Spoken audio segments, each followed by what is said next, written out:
Bismillahirrahmanirrahim. Assalamualaikum warahmatullahi wabarakatuh. Bismillahirrahmanirrahim. Alhamdulillahirabbil alamin wassalatu wassalamu ala sayyidina wa maulana Muhammad Rasulullah wa ala alihi wa sahabatihi wa man tabi'a sunnatahu wa jama'ata min yaumina hada ila yaumin nahdah. Untuk kawan-kawan media, baik media nasional, media YouTube, media cetak, media online, yang saya hormati dan yang sangat saya cintai. Di tangan kalian berita-berita tentang PSN PIK maupun PIK 1, PIK 2 akan tersampaikan tentu dengan fakta-fakta, bukan dengan ngarang-ngarang. Termasuk kemarin PIK diserang habis-habisan, difitnah habis-habisan berkaitan pagar laut, kemudian katanya nggak boleh mengibarkan bendera merah putih di jembatan, padahal itu di zamannya COVID. Terus kemudian juga katanya PIK itu ada benteng, sehingga masyarakat tertentu aja yang bisa masuk. Terus kemudian PIK katanya intimidasi, gusur, ngancam, perampasan, dan lain-lain. Nah, nanti teman-teman media saya persilakan untuk bertanya langsung, karena di sebelah kiri kami adalah tim manajemen dari PIK, sehingga pada kesempatan ini semua apa yang ingin ditanyakan oleh teman-teman media kami buka, tentu dengan 3 pertanyaan terlebih dahulu. Namun sebelum dibuka pertanyaan terlebih dahulu, saya persilakan dari perwakilan manajemen PIK untuk menyambut teman-teman media yang datang hari ini. Monggo. Baik, silakan. Terima kasih. Assalamualaikum warahmatullahi wabarakatuh. Waalaikumsalam warahmatullahi wabarakatuh. Teman-teman media yang saya hormati, terima kasih atas waktu dan kritikan kepada saya. Pertama, ada 4 hal yang perlu saya sampaikan untuk meresume semua Kurang yang dekat. ada. Pertama adalah bahwa PSN dan PIK 2 itu adalah 2 hal berbeda. PIK 2 sendiri adalah proyek yang berorientasi ke real estate itu sudah berjalan sejak 2009. Artinya PIK 2 itu sudah mulai melalui izin yang diterima, sudah mulai berjalan sejak 2009. Sedangkan PSN ini adalah wilayah di luar perencanaan PIK 2 yang dari 2009 itu berjalan, itu di luar, dan itu menjadi bagian dari terintegrasinya PIK 2 mulai Maret 2024.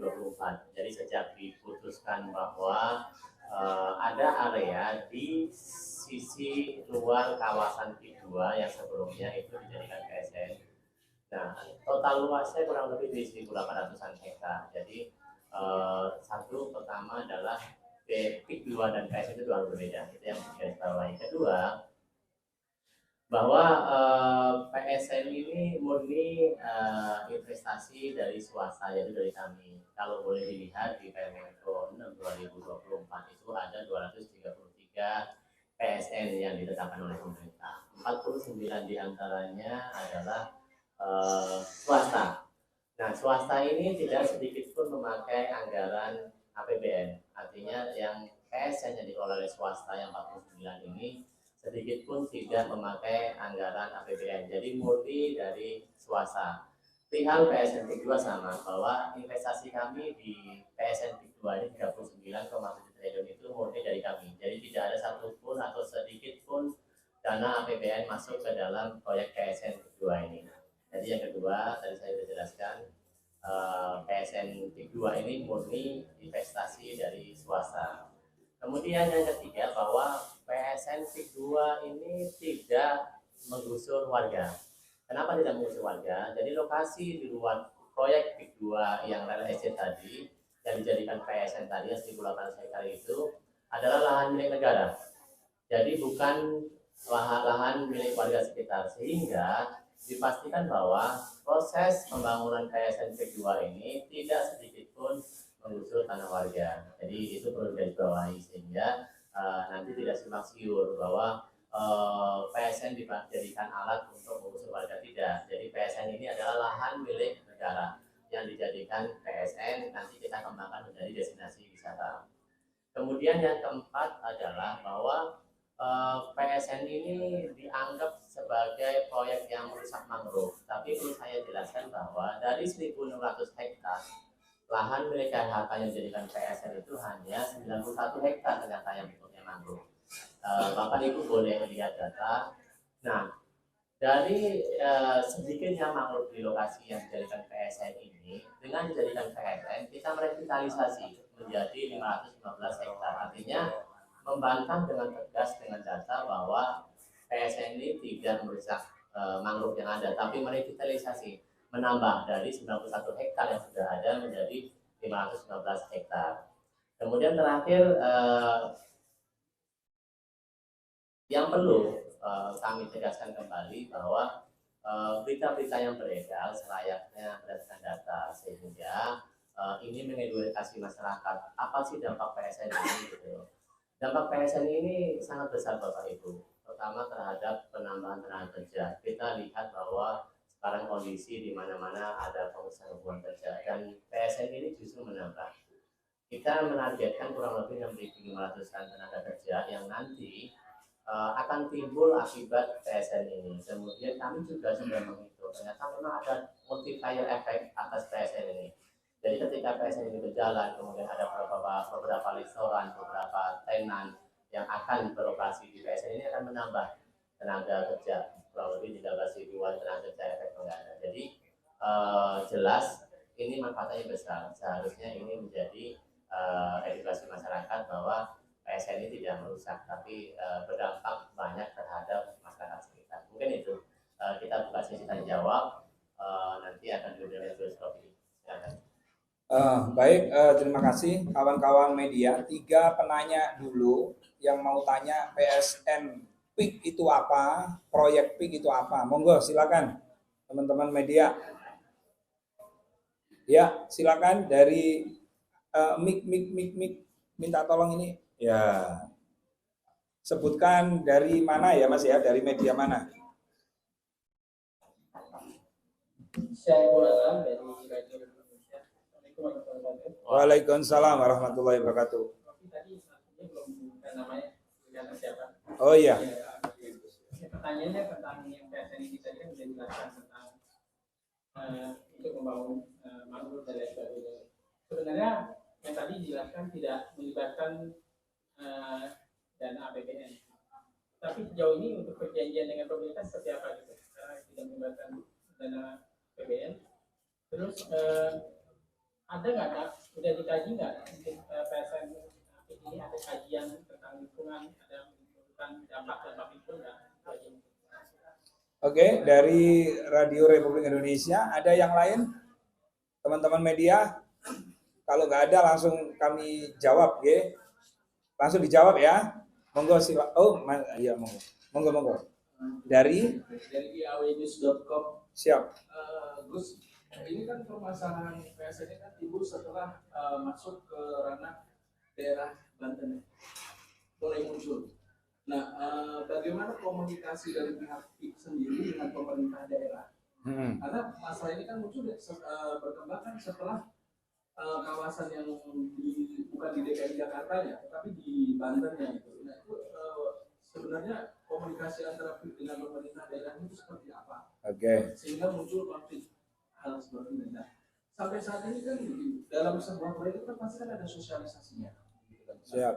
Pihak PIK sendiri sosialisasinya seperti apa gitu, sehingga polemik ini muncul sampai terjadi pemujatan ya seperti itu dan segala macam. Terima kasih.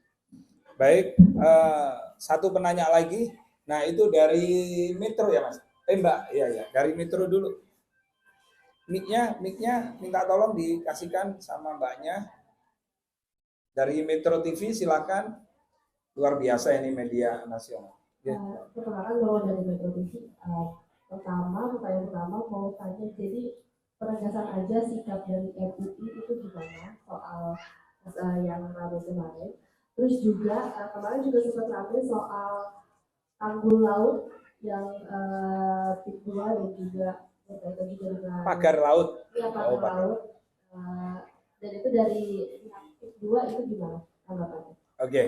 3 penanya lumayan ini pertanyaannya sangat berbobot sekali. Baik, langsung dijawab sama beliau dari manajemen PIK, silakan. Baik, kami dari manajemen PIK coba akan menjawab beberapa pertanyaan. Secara iya, saya dari manajemen, dari Tony, dari manajemen PIK. Jadi memang saya akan coba menjawab secara formal beberapa pertanyaan dan mungkin nanti tidak detail, tapi setidaknya ini akan menjawab semua pertanyaan yang ada. Pertama adalah perjanjian dengan pemerintah bahwa PSN PIK 2 ini tidak serta-merta ditunjuk, tapi melalui kajian dan pembahasan. Jadi perjanjian dengan pemerintah tentu saja adalah satu hal yang pasti, kami harus melaksanakan proyek ini. Ketika proyek ini sudah ditentukan oleh pemerintah dengan segala macam resume dan proposal yang sudah dibahas dan disetujui, perjanjian kami dengan pemerintah harus merealisasikan proyek itu. Jadi tidak ada perjanjian hal-hal krusial atau ini itu tidak ada. Tapi memang perjanjian yang melekat terhadap terhadap PSN PIK 2 ini adalah bagaimana kami selaku pengelola yang ditunjuk oleh negara ini dapat merealisasikan proyek ini. Gitu. Jadi itu perjanjian kami dengan pemerintah. Kemudian pemerintah juga akan mendukung serta mempermudah dalam hal perizinan sehingga nanti realisasi PSN ini dapat dicapai sesuai dengan rencana yang sudah dibahas sebelumnya. Kemudian untuk kajian AMDAL, kemudian sosialisasi, kami sebenarnya sudah pernah melakukan kajian AMDAL. Kita sudah menyusun kerangka acuan AMDAL. Kita juga sudah sama melakukan sosialisasi terhadap masyarakat sekitar lokasi PSN. Gitu. Jadi memang kita sudah melakukan itu dan tidak ada satupun yang menolak. Ada beberapa masukan terkait nanti ketika pelaksanaannya harus hati-hati dan itu normatif. Tapi memang secara prinsip disosialisasi AMDAL dengan masyarakat sekitar yang terdampak PSN itu kita sudah laksanakan dan mereka mendukung. Kemudian nanti untuk perihal dari MUI mungkin yang Gus Sofi yang akan menjawab. Cuman kemudian untuk hal lain seperti harga laut itu memang kami sudah sampaikan melalui kuasa hukum kami bahwa memang itu bukan dari kami. Itu saja. Jadi memang tanggul laut itu bukan dari kami yang melakukan pembangunan. Jadi itu Gus, silakan. Yeah. Mas Tony, ya selanjutnya saya jawab pertanyaan tentang MUI ya, MUI pusat Mbak ya, MUI pusat yang dalam Rakernas beliau meminta untuk membatalkan PSN. Nah saya tidak mewakili PIK pada kesempatan ini sebagai Ketua Umum BKM yang selama ini berkomunikasi dengan para kiai dan para alim ulama tentang bagaimana sih sebenarnya untuk memutuskan sesuatu. Apalagi keputusan itu bisa menimbulkan kepentingan umum. Nah, MUI pusat yang patut kami kritisi adalah MUI pusat ini belum pernah melakukan tabayun, Mbak. Ya, itu tolong dicatat dan saya bertanggung jawab. MUI pusat tidak pernah melakukan tabayun ketika beliau memutuskan dalam Rakernasnya untuk membatalkan PSN PIK kepada pemerintah, minta dibatalkan. Padahal PSN PIK ini bukan kemauan dari PIK, tapi berdasarkan Perpres Presiden dan Wakil Presiden saat itu Kiai Ma'ruf Amin. Beliau juga mantan Ketua Umum MUI gitu loh. Nah, akhirnya MUI Banten kan juga kemarin bersuara juga kan gitu. Nah, jadi kami menghormati itu keputusan MUI pusat seperti itu, tapi Mbok Iya sebagai seorang ulama, apalagi PSN PIK ini kan tanahnya kosong, tanah mangkrak, tanah terbengkalai yang katanya Profesor Dr. Kiai Said Akil Sirot dalam silaturahmi alim ulama yang ada di Banten kemarin, Ihyaul Mawad. Jadi kalau kita melihat tanah yang terbengkalai, tanah yang mangkrak, lalu kita tidak merawat dan tidak mengelola dengan baik, maka kita itu berdosa.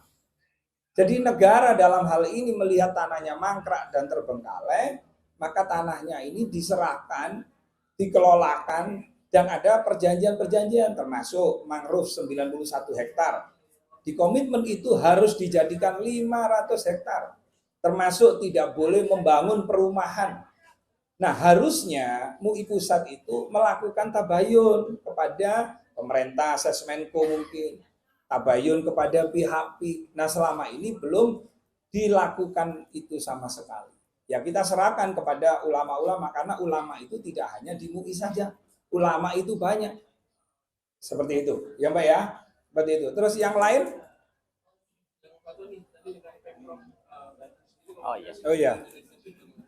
Proses penentuan PSN tidak serta-merta sehari dari tidak. Jadi kami mulai dari pembahasan dengan pemerintah Kabupaten Tangerang. Ada itu pembahasan. Kemudian ada juga surat dukungan dari Bupati Tangerang. Kemudian setelah selesai dibahas di Kabupaten Tangerang, kita bahas ke tingkat yang lebih tinggi ke Pemprov Banten.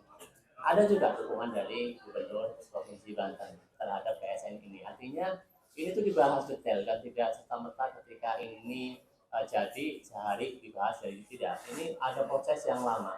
Semua proposal, semua pengajuan, semua perhitungan, semua diuji sampai diputuskan bahwa PSN ini layak proyek ini layak disebut sebagai PSN. Nah, setelah selesai dari Pemprov, kita juga berkomunikasi dengan Kementerian Pariwisata dan Ekonomi Kreatif. Di situ juga diuji apakah perencanaan ini layak secara manfaat, secara dampak ke masyarakat dan pemerintah, ataupun semua hal dampak baik atas PSN ini. Dari Kementerian Pariwisata juga sama, sudah mengeluarkan surat dukungan atas PSN ini. Kemudian dibawa naik ke Kemenko. Di Kemenko diuji kembali, proposalnya dilihat kembali, semua kupas tuntas di situ. Dan sepakati bahwa ini layak dijadikan PSN. Kemudian diputuskan oleh Presiden bahwa ini yang PIK 2 PSN ini layak dijadikan sebagai PSN. Jadi tidak serta-merta Bapak. Ini semua terkait, tidak hanya PIK dengan Kemenko tidak. Di situ ada Pemkab, di situ ada Pemprov, di situ ada Kementerian Teknis sebagai pendukung PSN. Jadi tidak serta-merta seperti yang kita bayangkan. Seperti itu. Ya. Jadi menegaskan yang namanya PSN ini kan tanahnya pemerintah, makanya keluar perpres, gitu loh. Nah, selama ini yang dibangun oleh orang-orang yang tidak bertanggung jawab, yang tidak ingin kemajuan, memframingnya dengan adanya PSN supaya tanah itu murah. Nah kan lucu, PSN itu, PIK itu yang ditunjuk sebagai pengelola tidak beli, itu tanahnya pemerintah. Kalau yang beli nih berdasarkan apa sih beli kepada warga? Satu, berdasarkan NJOP. Bisa, kalau di NJOP tidak sepakat misalnya, berdasarkan harga pasaran lebih tinggi. Kalau di harga pasaran misalnya, PIK atau dengan penjual tidak ada kesepakatan, maka berdasarkan kesepakatan. Bisa saja per meter itu 200.000, di atas NJOP bisa saja. Nah itu namanya proyek PIK, paham ya? Nah jadi ada proyek PIK. Nah saya tanya nih sama teman-teman media, yang sampean sekarang berdiri ini apa namanya? PSN apa proyek? Proyek. Alhamdulillah mengerti berarti ya. PSN PIK. Nah kemarin kan teman-teman media sempat datang tuh. Itu tanahnya itu kosong, empang, apa itu tambak dan lain-lain. Nah, tambak pun petani garap harusnya mereka disuruh pergi oleh negara karena tidak punya surat. Tapi apa? Kemanusiaan Pak Aguan dan PIK sangat tinggi sekali. Mereka diberikan kerohiman. Gitu loh ya. Ini clear ya. Mungkin kita batasi 3 lagi, setelah itu kita close ya. Ada pertanyaan lagi? Kalau dirasa cukup, ayo dari CNBC, dari TV One, cukup ya, sudah paham ya? Apa? Oh ya, baik. Sedikit saya tambahkan seperti yang Bapak sampaikan bahwa saat ini kita berada di proyek PIK yang PSN. Bapak Ibu bisa lihat bahwa tidak ada eksklusivitas di kawasan kedua, tidak ada. Semua terbuka, orang bebas masuk. Mungkin juga bisa dilihat di sekitar Alwa ini tidak ada yang tidak boleh masuk, semua boleh masuk. Jadi memang proyek PIK ini baik PSN maupun non PSN nanti inklusif.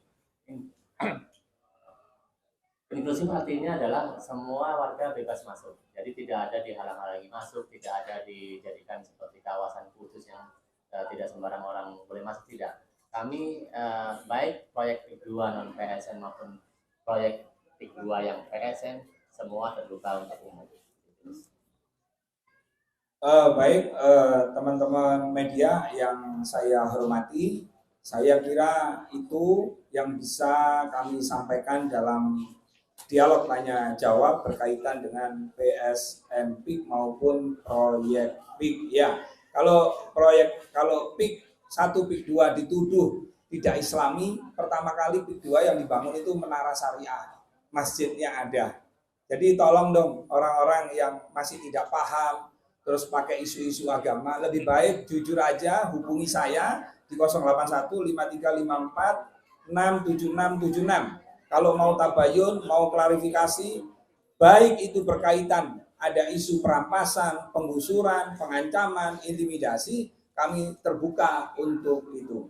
Kata Sayyidina Ali, barang siapa yang membantu kesusahan orang lain, maka kesusahan kita akan berkurang. Terima kasih. Wassalamualaikum warahmatullahi wabarakatuh.